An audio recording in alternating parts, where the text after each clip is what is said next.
Hello to you all. For this deep dive, we're looking at why snowfall can still reach the ground even when the freezing level is above the surface. This topic often confuses people, so let's break it down clearly.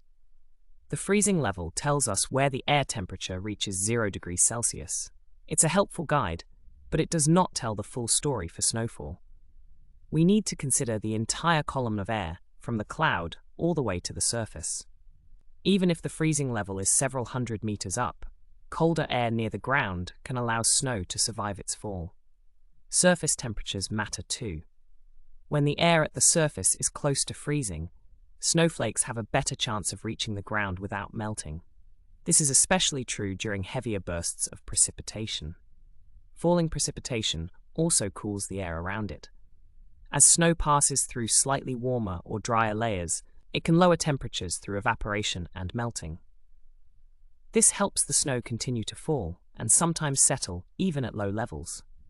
So, while the freezing level is important, snowfall depends on 3 key factors: the full air column, surface temperatures, and the cooling effects of falling snow.